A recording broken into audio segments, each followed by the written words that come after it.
All right, this might be my favorite part of the bill for small investors, which is Title II, Building More in America.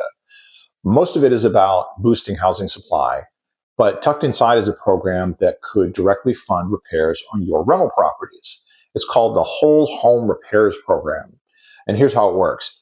Local implementing organizations will offer forgivable loans to small landlords for rehabilitating rental properties, individual units, common areas, structural elements.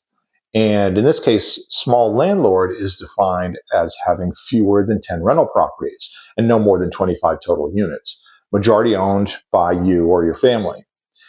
The catch, and there's always a catch, the units have to be affordable, meaning rents are capped relative to area median income. And you have to stay in compliance for up to 3 years after the repairs, at which point the loan could be fully forgiven. The loan is secured by a lien on the property in the meantime. So should you do it? Well, run the numbers for your specific markets. In a lot of workforce housing submarkets, the affordability cap is close to what you're charging anyway. If that's you, this is essentially subsidized rehab in exchange for doing what you are already doing. If you're pushing top of the market rents, the restriction will hurt and it may not pencil out. And here's some quick hits on the rest of Title II, because these shape where opportunity shows up over the next decade. HUD grants now give priority to projects in opportunity zones. If you invest in one, more federal money is heading toward your neighborhood. The RESIDE Act funds converting empty commercial buildings like offices and retail space into housing.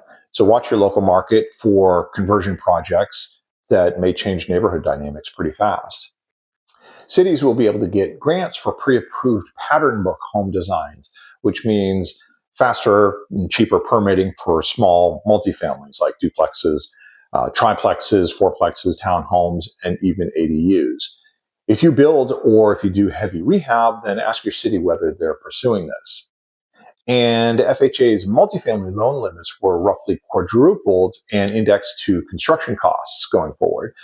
That mostly matters for larger apartment deals, but it means FHA financed construction is viable again in high cost areas. So expect more multifamily supply in the pipeline. The big picture here, Washington is betting hard on supply. More supply eventually means more competition for your rentals. But the investors who get hurt by new supply are the ones who ignored it. The ones who benefit are the ones who use programs like the Whole Home Repairs Program to keep their properties competitive.